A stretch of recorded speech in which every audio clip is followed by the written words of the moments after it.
Yes, I am dressed as Violet Sorrengail from Fourth Wing. No, I don't want to talk about it.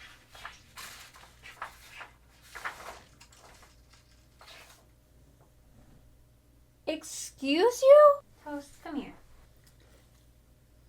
Oh, but now you're gonna not address them? Come on. I'm just kidding. This is my Halloween costume this year. I just filmed a video on Patreon where I talked about how I made it. Oh shit! Astrid Hofferson who? Violet Sorrengail, baby. Where's a shadow daddy when you need him? Although I kinda wanna wear this all the time. It makes me feel like a badass. Doesn't matter if I haven't taken a full breath in the past hour and a half. At least I have good Instagram bait. Go follow me. @dogs are better than people, because they are. So, I have a confession to make. One of my favorite things to do, as someone who spends way more time indulging in media than she does spending time with actual people, is to randomly become obsessed with certain things or people that I happen to be interested in at the time. And for a few weeks it becomes my entire personality, and I do nothing but feed the monster that is my imagination. More often than not, it ends with me developing a really random, sporadic celebrity crush, and then systematically consuming every piece of media that actor or actress has ever been in, just because I find them attractive or endearing in some way. It happened back in 2018 with Lily James. I was really obsessed with the movie Baby Driver, and by virtue of her playing the love interest of that movie, I developed an insane crush on her. And, you know, proceeded to watch Mamma Mia 2, Here We Go Again in theaters multiple times. Despite me absolutely hating the first movie, although Here We Go Again is still a guilty pleasure of mine. Mostly because of Lily James, as I said, but also it's just full of shamelessly awesome bops and dance numbers. It also happened with Tom Holland back around 2021, when I was desperate to consume any media he was part of that wasn't the Marvel movies, because I didn't just want to appreciate his work in the most popular thing that he's ever done. I was a real fan. And it led to me watching and reviewing that god-awful Daisy Ridley Tom Holland movie, Chaos Walking, which did not turn into a guilty pleasure as Mamma Mia 2 did. It was just an awful piece of shit with no redeeming qualities at all. So I'm excited and slightly disturbed to inform you all that it's happening again. I've caught the virus of obscure actor obsession syndrome, and the only cure is for me to watch every piece of media they've ever been in and wait out the effects with you guys. And since this is often a multi-week process, I thought I'd bring you guys along this time. But that's not the only reason I'm making this video. I quickly realized that this actor has been in the strangest collection of movies I have ever seen. And as I watched through them, I realized that I had the incessant need to review all of them. But instead of making a super long, in-depth review on each and every one specifically, I'm just gonna rapid fire review them in a single video, while simultaneously simping to hell and back for the actor. And that actor is Henry Zaga. Now you're probably thinking, Henry Zaga?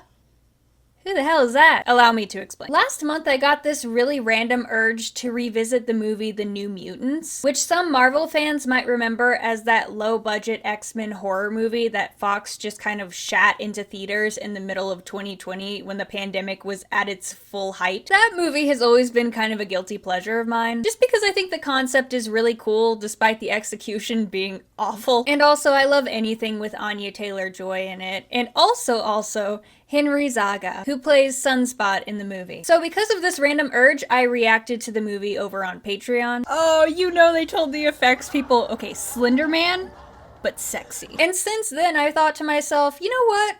I'm in the mood for another celebrity crush binge. Let's check out some of Henry Zaga's other movies. And when I did, I was surprised to find out he hasn't been in a lot of films, quote unquote. He's done quite a bit of TV, but his film catalog is pretty scarce and also pretty strange. And I don't mean any of this as an insult, obviously. Like when I say he's more of a TV actor, or even that jab I made whenever I said, Henry Zaga, who the hell is that? Listen, if an actor is successful enough to make a great living doing it, have a moderate following, but still be obscure enough so that they don't get swarmed every time they do anything in public, or have their most embarrassing, vulnerable moments shared online anytime anything happens. If they can live a pretty regular life without the media always in their face, then I think they're doing better than most really big actors are. And the television shows he's been part of are legit. He got his start on Teen Wolf, which is a show I never watched. But in a random Tumblr post I found, I saw someone describe his character as an electric eel boy. I guess wolves in that show have specialty powers or something, and they can manipulate electricity, which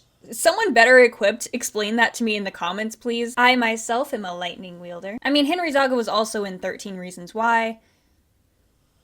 Not a major character though, thank God. Best career move he ever made. But I only want to focus specifically on the films that he's done. So I'm gonna go through each of them and give you my thoughts. The films I'm going to be reviewing today are The New Mutants, Beyond the Universe, XOXO, MDMA, The Wing, Cherry Pop, and Deadly Detention. Starting with The New Mutants because it's the thing that kind of sparked this whole celebrity crush action. Now, I debated making a video just on this movie alone back in 2021 when I started reviewing movies, because it was just such a fascinating train wreck from a studio as successful as Marvel. And I'm willing to bet that even the most die-hard of Marvel fans on the regular forget that this movie exists. But essentially, The New Mutants is an X-Men movie with a twist, because it's completely set in this holding facility / hospital for teenage mutants where Dr. Reyes studies their powers until they're deemed safe enough to go back into the real world. And the reason this select group of kids was brought here is because they're all incredibly dangerous and have killed people with their unmediated abilities. And this was supposed to be different from the rest of the X-Men movies because this was supposed to be a horror film, complete with jump scares and monsters, etc., etc. And on the surface, that sounds like an awesome premise. 5 teenagers with uncontrollable mutant powers. There's romance, there's broody teen angst. It's like the perfect fanfiction breeding ground, but an actual movie. And all of that would be great if they actually succeeded in anything they were trying to do, which, spoilers, they did not. The movie goes in all directions, can't decide if it wants to be dramatic or self-aware, and the small interesting things that are going on are cut around in the strangest of ways. There are so many deleted scenes for this movie that actually add things to the teen characters, and for some reason all of them were cut. And the movie's only 90 minutes long. I guess they really were going for the horror genre. But even when they try to be scary, it just makes you laugh. I love how she starts giving her villain monologue. Well, like, Danny could get up and leave at any point during the beginning of it, but she just chooses not to. And also... Anya Taylor-Joy and Charlie Heaton, i.e. Stranger Things, are both in this movie, and I think they're giving good performances, but it's really hard to tell through their terrible accents and this wig they made Anya wear. New girl. How fucked up are you? Do I really have to spend my whole life in here for one mistake? When am I better? When am I better? Mountain Dew. There are a million things I could pick apart with this movie, but we are not here to do that. We are here to talk about Zaga. And I have to say that out of all the movies we're going to talk about today, this is the one I feel the most sorry for him being part of, because The New Mutants is arguably the largest thing he's ever been cast in. I'm not saying that he hasn't been in other successful things, but this is a Marvel movie with a really big established fan base. There's all types of footage of him meeting fans who were so excited to see him as Sunspot in 2017, 3 years before the movie dropped in the middle of COVID. He more than likely thought this was going to be his big shot, and he does do a good job acting-wise in the movie. At least in the scenes of his that they didn't cut from the movie, which was most of them, but whatever. And even when the movie did eventually come out and he was forced to do press through Zoom for it, he talks about how it might get a sequel and how he'd like to return as the character, and... no.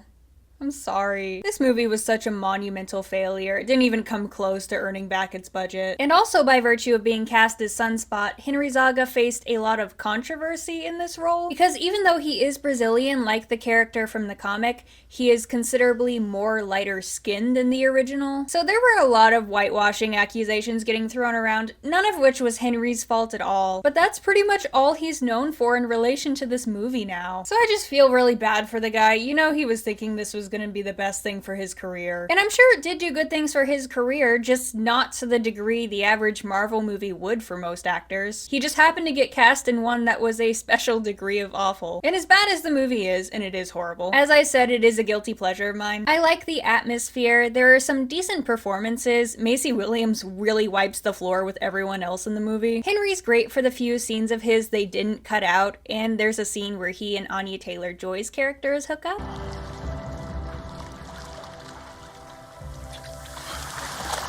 Alright, I'm just gonna... So, you know, I enjoyed that. But anyways, moving on to the next Zaga installment, we have the Netflix original Beyond the Universe. So I debated exactly what order I was going to talk about these movies in. I thought about going chronologically in the order in which they came out, or how much I liked them versus how much I disliked them. And the conclusion I came to doesn't exist. There's not really any rhyme or reason to the order that they're in. I guess you could make the argument that they're kind of in order of most to least popular or well-known, but that's kind of a hard scale to gauge. Regardless, I'm putting Beyond the Universe as second because it is the only movie in his entire filmography where Henry Zaga plays the lead character. Kind of. There's a little bit of an anomaly later, but we'll get to it. And it's also so entertaining that I'm pretty sure I talked about it later on in one of the other reviews, so I'm gonna talk about it now. Beyond the Universe is a Netflix Brazilian romance that centers on two main characters who fall in love. Nina, who is a young piano player that has been suffering with lupus for most of her life and ends up needing a kidney transplant if she wants to survive, and Gabriel, the Zaga, who is her doctor throughout the treatment and falls in love with her. But Nina is positioned 1 billionth on the transplant list, of course, so her time is limited until she can find that one perfect match. I bet you can see where this is going, and you'd actually be surprised. I would explain the plot of the movie in more detail, but you know how it goes. Gabriel is super optimistic about life, while Nina is the depressed pessimist who has to live with the fact that she's probably gonna die young and inexperienced in life. It is really the generic sick teen genre that US sappy romances have mastered, except in this movie it's with adults. It started with The Fault in Our Stars, which was good, but then Hollywood took that formula and wrote it until the wheels fell off, and long after. I mean, you had Everything,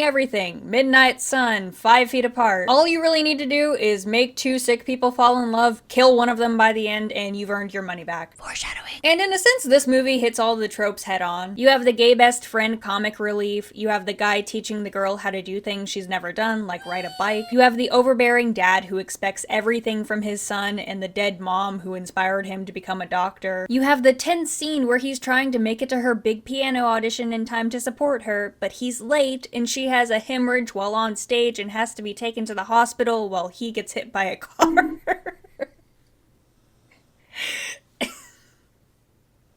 I'm sorry. Now, what I will say about this movie is that it's extremely well made. Like, the cinematography, color grading, and pretty much every performance is good. But it's hard for me to really judge whether or not certain aspects are too out there for American audiences. It's a Brazilian movie, and there are a lot of stylistic choices that seem bizarre to me because I'm not used to seeing them, but I'm sure they're more common in Brazilian media. And I don't say that to mean that it's bad at all. It's just different to see the characters casually chatting in one scene, and in the next, they're making out in space. Although the behind the scenes for that is pretty spectacular. Now, if you want my personal opinion on the movie, I was pretty disinterested for most of it, mainly because romances just aren't really my thing. I mean, I love looking at Henry Zaga. He even gets nude for the sex scene. But! Story-wise, there was really nothing that piqued my interest. Until the ending. I was fucking sobbing, and not for the reason they wanted me to. Let me explain. So the overarching message of the movie is that somewhere in the universe you have the one perfect match. And it's supposed to be a double meaning of Nina finding love, but also finding the one perfect match for her kidney transplant so she can live. And you're probably speculating that Gabriel is both. This movie ends with him giving her one of his kidneys so they can live happily ever after, or one of them dies after the fact, but same difference. And no, actually, because Gabriel gets tested and they are not a match for a kidney transplant. And Nina just kind of accepts that she probably isn't gonna live for much longer. And after a big sappy piano showcase of hers, Gabriel takes a trip to visit this hiking location on top of a mountain that his mom was photographed in. But when he tries to retrieve the photo as it gets blown away by the wind,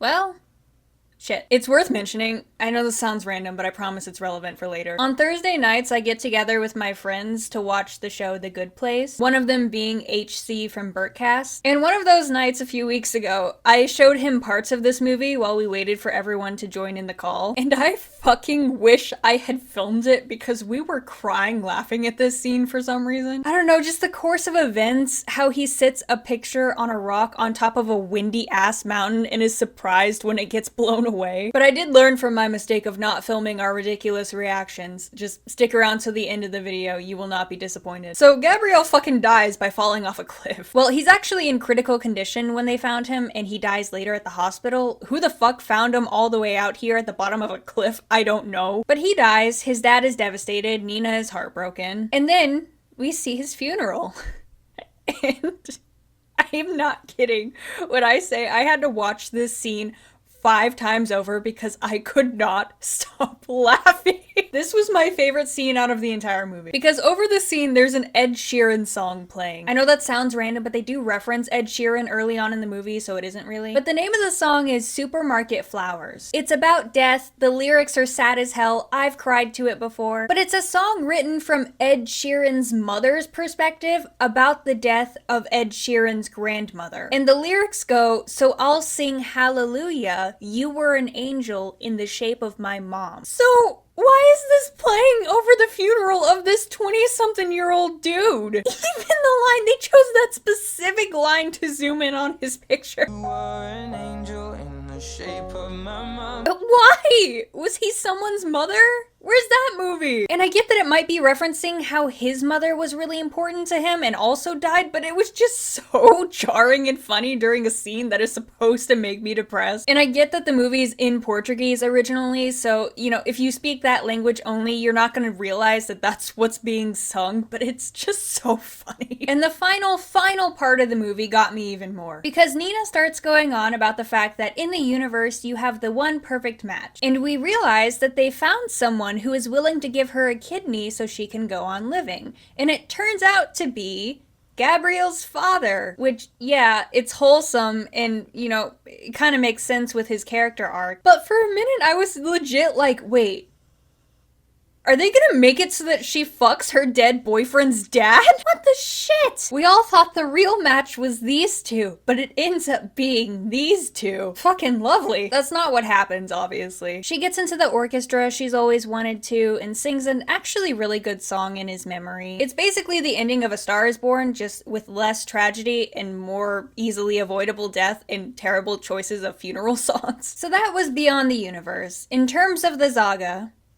why am I calling him that? Like he doesn't have a first name. This is easily Henry Zaga's best performance in his filmography, mostly because he's the lead, so he does have the most opportunity to shine here. And this may not be that relevant, but I think he does a really great job in also voicing the English dub for this movie, since he is fluent in both languages. So he really brought a lot to the table in this movie, and I hope that he gets cast as the lead for more things in the future. Because, that's the one and only time that's gonna happen for any of the feature films we're going to be talking about from here on out, so don't get used to it. Next up, we have XOXO. This was a smaller movie, all the rest of them are, that was released in 2016, again a Netflix original, and it's a movie about a rave. That's pretty much all the context you need. I would like to be able to explain the plot to you, but it's one of those movies that has like 6 different main characters who are all going to this festival, and instead of following one person specifically and having some B-plots thrown in the background like a regular movie, it instead swaps between all 6 stories randomly as the movie goes on, giving them all equal screen time. Yes, it is as obnoxious as it sounds. I, as a general rule, hate when movies do this, because it's such a cheap way to not have to write any characters with depth or who go through genuine arcs, because every character's story can be super shallow and not that intricate, and since you're swapping between a bunch of other stories that are equally shallow, you can make something that's the feature length of a movie but not have to put in that much work writing wise. There is somehow too much shit happening at once, but also nothing at all. Even Wikipedia didn't have the energy to write out synopsis for every story happening. I went there to try to better understand the stories I was subjected to, because everything is so scattered, it's really hard to digest, but it's just a fucking blank page. And despite having 6 plots, the movie still pads runtime with these awful YouTube edits of shit going on at the rave. They try to play it off as a stylistic choice, but it doesn't mean shit. It's only shots of half-naked women I can't show on YouTube, mixed with drunk people, mixed with shitty iPhone footage, mixed with annoying fucking music. I don't even have the patience to show you clips of how bad the acting is either, because that means I'm gonna have to get clips of it that are gonna be saved to my computer, and I don't feel like looking at that shit. The movie is bad, but what about the Zaga? Yeah, remember him, the subject of this video? At least he's the saving grace of this movie, right? And he is. For the 3 minutes of screen time he has. I am not fucking around. I sat through the entirety of this shit, and Henry Zaga doesn't show up until an hour into the movie. I did not sit there and count, but I'm fairly certain he has maybe 10 lines of dialogue 15 if I'm being really generous. He plays a scummy dude one of our girl main characters has been chatting with online. She thinks she's in love with him until he shows up and wants nothing from her but sex. She turns him down and runs away. That's it. Then he's fucking gone. I was pissed. I sat through all this shit and you only gave me 2 minutes of Zaga. And it doesn't help that I'm incredibly attracted to him, but he plays a character in this movie named Jordan, and I have a sister named Jordan. So ew. I've never been in a relationship, period, but for people who are with someone who has the same name as someone in their immediate family, is it weird? Do you call them something else to make it less weird? Like, what are you supposed to yell during sex? Like, what if you're dating some dude named Adam, but your dad is also named Adam? Like, if you're getting dicked down, you can't scream your partner's name without inadvertently thinking about your parent, right? What would make it even worse is if you called your partner daddy during sex, then he'd probably get freaked out because there are too many connections going on to... Why am I going on this tangent? Fuck this movie. Moving on to MDMA. MDMA takes the spot on this list as the movie with the most interesting premise with the absolute worst execution. It follows the supposedly true story of this girl, Angie Wong, who in the 1980s was a chemistry student in college who paid for her tuition by making and distributing ecstasy in the student labs. And this movie was written and directed by the real Angie Wong, so it's a biopic in its truest form. And that has become harder and harder to believe the more I think about it. It's hard for me to really pick apart this movie since it was made by the person it's about, but I'm gonna do it anyways. As I said, the premise is super interesting, and the character of Angie is easily the best part of the entire movie. You do feel a lot of empathy, and you don't want to see bad things happen to her. The relationships are believable, and for an amateur movie, it's competently filmed, and the acting is where it should be, and that's about all the good I can say about it. Sin number 1. This movie is set in the 1980s, and I have a new appreciation for period pieces now. Did I just refer to a movie set in the 80s as a period piece? Yep, whatever. Movies set when technology and culture was very different. Because this is the least 1980s movie set in the 1980s I have ever seen in my life. Because there is no 80s music, barely any 80s fashion. The closest you get is her friend's car being from that time period, I think. It feels like it's set in modern day with how little they delve into it. Sin number 2, there is almost no creativity to anything that happens. Which yes, with a serious biopic that doesn't always have to be the case. But there is so much of the movie that could have been far more compelling where it just comes off as boring. Like, you never even really see her manufacturing and trying to evade punishment. The drug making isn't even a big part of the movie. It's more something in the background that you don't really see happen as you follow Angie through this time in her life. And I think that's such a wasted opportunity for a story this wild. A chemistry student who pays her way through college manufacturing drugs in the student lab? That is fucking insane. But in the movie, it's really not. We spend way more time on her family drama and her roommate's family's drama and the friend drama and this random family's drama that we never spend time watching her trying to get away with this illegal shit. I'm not trying to say the director did not do a good job telling her own story or that she needed to glorify or exaggerate anything, but when you're making a movie that's going to be consumed by a big audience of people, you should get creative with it. Even the scene where she tries the drug for the first time, I was expecting some type of clever cinematography to give us her perspective on it. Maybe warp the colors a little bit, fucking anything. But no, we just watch them dance in slow motion and that's it. And I watched this movie after XOXO, where half of it was just the characters tripping balls in a really obnoxious way. I'd take that over nothing at all. You have the ability to convey what the characters are feeling using so many methods in filmmaking. You, as a filmmaker, should do something with it. And sin number 3, the Zaga. Remember him? Once again, the subject of this video? Yeah, he's barely in this movie either. You wouldn't know that at first when you type in MDMA cast, and he is the 3rd fucking actor on the list. Plays a character named Donnie, apparently. He somehow manages to have less screen time in MDMA than he did in XOXO. But hey, you boys finally upgraded from the typecast of hot, douchey asshole, which he played in both The New Mutants and XOXO. And it's certainly not the last one on this list. Don't worry, he's not a douchey pretty boy in this one. Just a drug dealer. He's in like 2 scenes and dips out for the rest of the movie. Fuck me. And listen, I am not trying to discourage any actors who get more smaller roles than they do bigger ones, aka most actors. But again, when I googled the movie's cast and he was one of the first names, I thought he was gonna at least do something relevant. But no, he gives the group some ecstasy and sells some of Angie's pills in a later scene, and your boy is out for the rest of the fucking movie after that.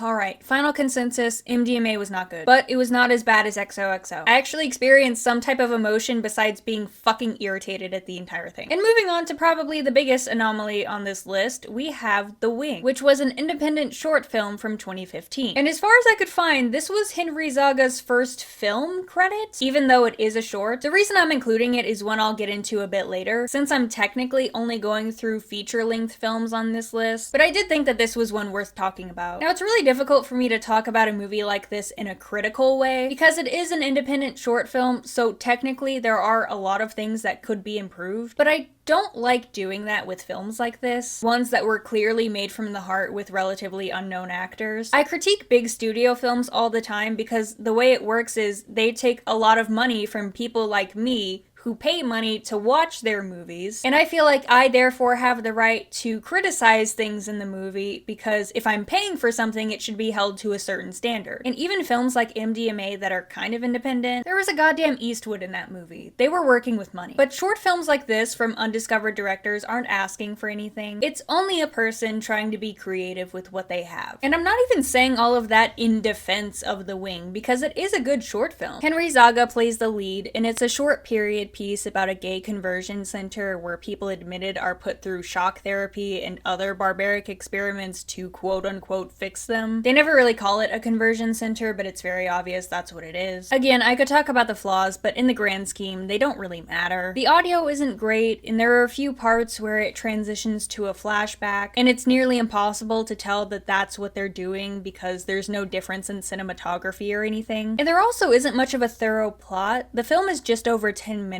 and I think they could have done more in that time than what they actually accomplished. These are all just little notes that I might tack on to an unfinished short film script because that's what I did in college. I critiqued other students' writing. But again, none of that stuff really matters. It's just smaller things that I think would have made the short film hit closer to the mark that I know they were trying to reach. Henry Zaga does do a really excellent job as the lead, although you can kind of tell that this is his first professional acting role. He just doesn't seem to have the same confidence that he has in later stuff, but he does hit the nail on the head with what they were trying to do with his character. Also, this is kind of irrelevant, completely irrelevant, but I feel like since he played a queer person in this short, The Wing is probably what started the domino effect of him playing a character in 13 Reasons Why, because he also plays a gay person in that show. Because everyone in 13 Reasons Why is gay. Hey, I'm half gay, nobody come for me. But anyways, The Wing is a solid short film and completely what I'd come to expect from actors early in their careers. And it's always fun to me to see where aspiring directors will take their films later on when they get more budget and freedom.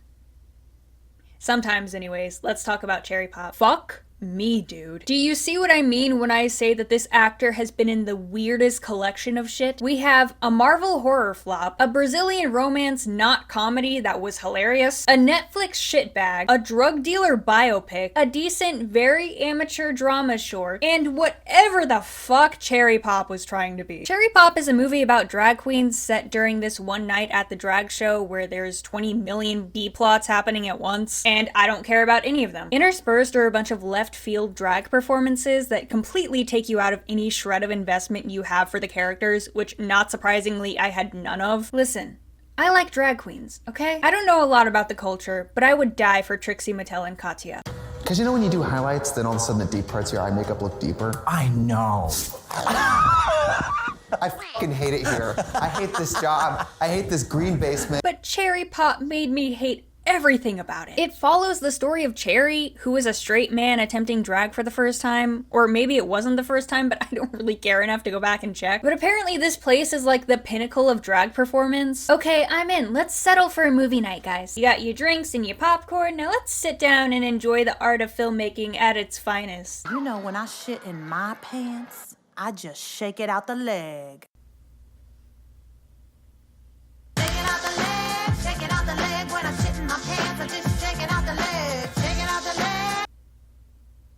But I'm still in the alley with a wire hanging.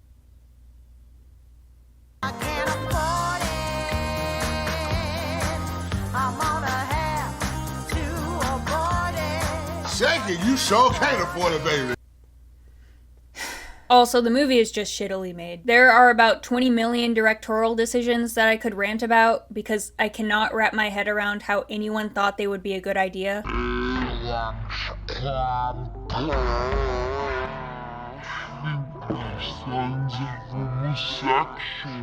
But Audrey, Henry Zaga does great, right? Yeah, he certainly does. He saves this movie for the whole 2 fucking minutes he's in it. Because of course he's barely in this movie either. Which, I don't know, I feel like that's actually a good move on his end. He plays the boyfriend of one of the drag queens, I think. Looks terrified while getting a lap dance, says 3 lines of dialogue, and he's gone. And just why? He was fairly established when this movie was in production. Pretty sure he was already the Teen Wolf Eel Boy. Why would he sink this low? Oh, well you see, the director of Cherry Pop also happened to be the same director as The Wing. Alright. So yeah, actors will do this a lot. They happen to know a director who either took a chance on them or they're friends with or both, and then either want to be included in their future projects or feel obligated to. I'm sure the two of them are friends and Henry was like, alright man, look, I can go on set for 1 day, but you gotta film my shit and I gotta leave. And that's why he's barely in it, which again, good for him. But hey, they do that thing in the credits where they put in a bunch of takes of the actors shooting shit and having a good time. Surely Henry was at least jovial for that. Oh, come back. I don't have to do with you.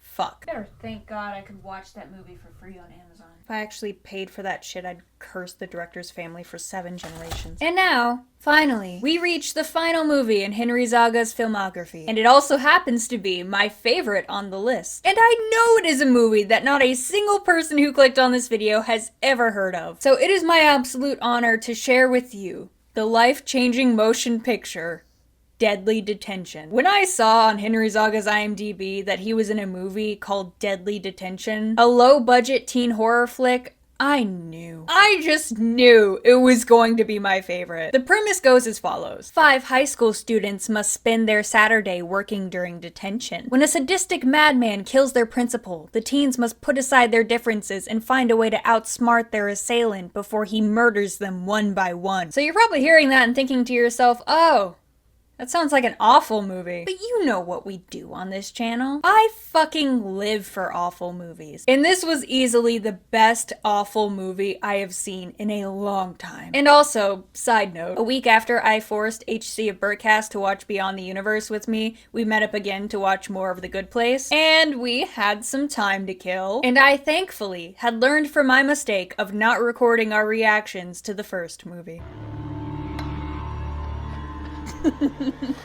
What am I seeing? This isn't the trailer, by the way. This is the beginning of the movie. So the opening of the movie is incredible. We see all our detainees on a bus to somewhere, and we get name cards for each one of them. Hanks movie. Hey. Here he is. Suicide Squad. Barrett. That is Suicide Squad. I don't know why. That's the only point in the entire movie where it breaks from reality and does something quirky like that. But I get it. How else are we supposed to learn the characters' names? Through dialogue? The fuck is that? Never heard of it. This is, I like to think, a real conversation that the director had with a person at some point. And all the kids arrive at this abandoned prison where they're having detention for the day. Apparently the school they go to is getting fumigated or something, so their next designated detention location is Shawshank, because why the fuck not? But it's not just any detention, it's a deadly detention. Wait, what?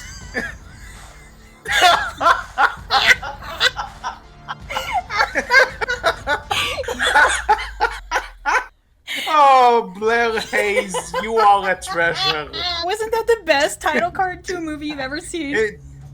Probably. So, funny story about the title of this movie. As I was going through Henry Zaga's Facebook photos for no reason, there were several photos that he took on set of this movie, and in the description of all of them, he put hashtag The Detained. So I guess this movie was originally called The Detained, and they changed it to Deadly Detention. I mean, I see why. Deadly Detention is just a punch you in the face type of title. I do appreciate when a studio knows a movie is going to be shit, so they change the generic title to a shit title, so that way you don't have to do any legwork, you just know. Anyways, allow me to introduce you to our heroes. Despite the title cards in the beginning, I remember none of their names. Except Henry's character, his name is Barrett. I remember because he's the person I'm watching this movie for, and also they make a really dumb joke about it. Barrett? Why did your parents name you after a hair clip? But I'm just gonna introduce you to these characters by their types because boy are they types. You have the slutty mean girl, the full of himself pretty boy, the sporty girl, the Jesus freak, and the tomboy skater girl, and I hate all of them. You also have this principal character who is killed off, quote unquote, and I say that because, spoilers, nobody in this movie actually ends up dying. Sadly. But the principal is largely only in the beginning of the movie before she gets attacked and doesn't show up again until the end. And she is a creep. She is a mega creep. I'll talk about her more in a minute. So all the kids are held in this room in the prison and told to write an essay for the day. The principal takes all their phones, and it's scenes like this that make me pause and question the humanity of actors. Like, I understand they need to make a living, but the fact that a person could read the script of a movie like this, then sign their names on a piece of paper saying, yes, I will say these words out loud, and I'm giving you permission to film me saying these words out loud, and then charge people money to watch me say these words out loud. I just want to know how. Are you deaf? Shut up. Deaf people can't hear you.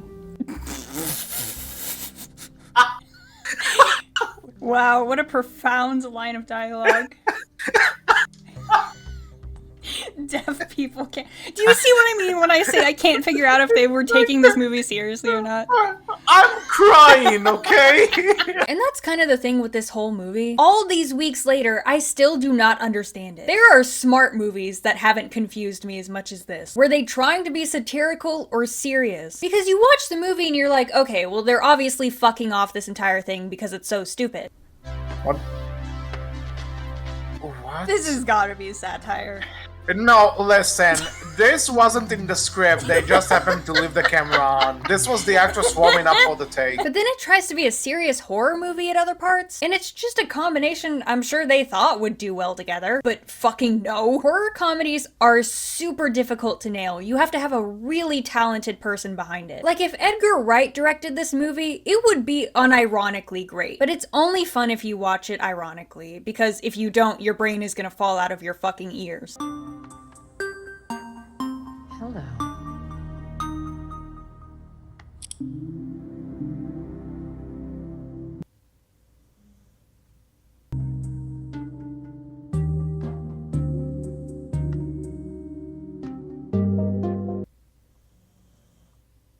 The fuck? Yeah, so the principal is a fucking creep, like I said. She just snoops through her underage students' pictures and gawks at his nudes, potentially. That might be a great reason to want to see her dead, I guess. But she's actually one of the people who makes it out largely unscathed. She's in the final one-shot swaying her hips all cocky-like and the slutty girl slaps her ass. And they just never bring up that she did this. And I know I'm over here thirsting just as hard, but you know damn well Henry Zaga was a grown-ass man when they filmed this. But the character is in high school. By the way, those are his Facebook photos. I know because I stalked him on Facebook. Those are just his Facebook photos. I don't know what's creepier, the fact that you stalked him for the thing, or that they did. Good to know, the pedo teacher gets redemption. Yeah, thanks a lot, fucking Casey and Alice. 2 women wrote this movie? Doing great things for females in film. I'm so fucking proud. So look, I could make an hour-long review of this movie if I really wanted to. There's plenty for me to talk about. But essentially, a killer strikes and the kids believe the principal is dead, and they spend the rest of the movie trying to escape the prison and evade the mysterious killer. And I could not help but notice that this movie was basically the New Mutants, just worse, as if that was possible, which it is, because it's 5 teenagers trapped in a giant empty facility being kept by a female authority figure they can't trust, and they have to try to survive. Henry Zaga even plays a copy-paste version of Sunspot in this, the cocky rich dude who thinks everyone wants to fuck him.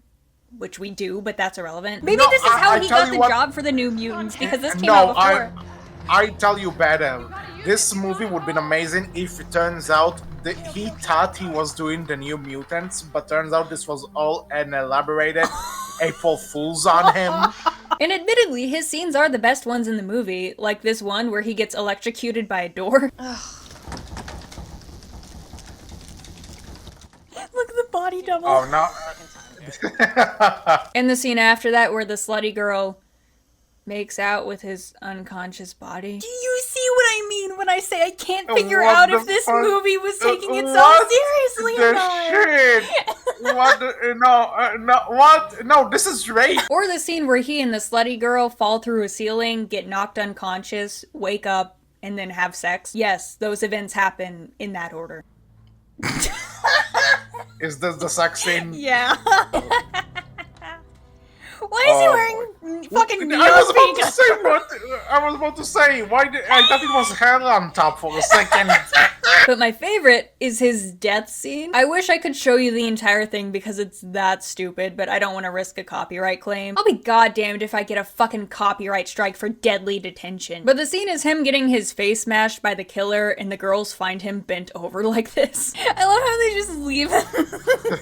He looks like he's about to take it up the ass or something. Yeah. Although this is also the point where there's a considerable chunk of the movie left, and knowing that I wasn't going to get to at least look at him anymore made the movie much less watchable, as if that was possible. If Henry Zaga came to you and told you, stop hate about the 9 rounds, would you stop reviewing the show?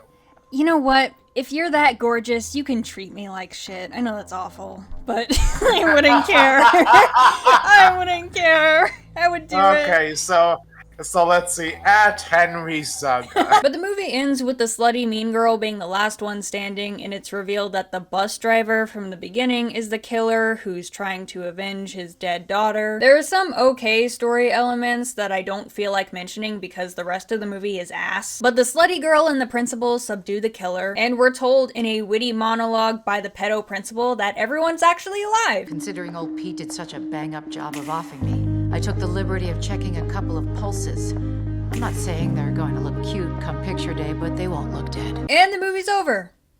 Thank God. Do that again. Oh, okay, I'm taking pity on you, audience.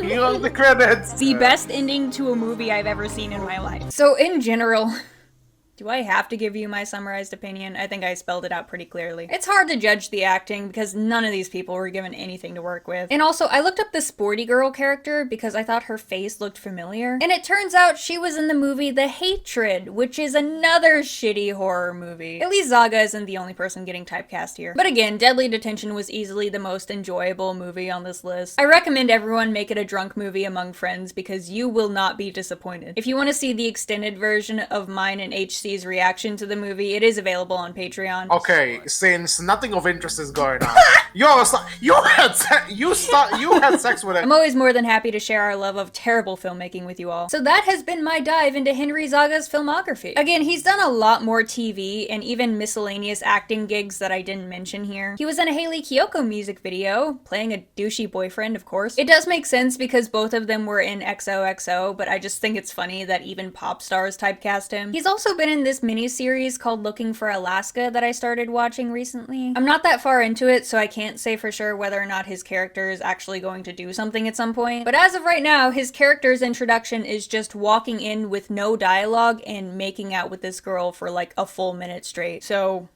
that's cool. But I like to think that he's proven himself a worthy actor. And Henry, if you ever see this, let's get married. I'm ready, are you? And I have 2 working kidneys.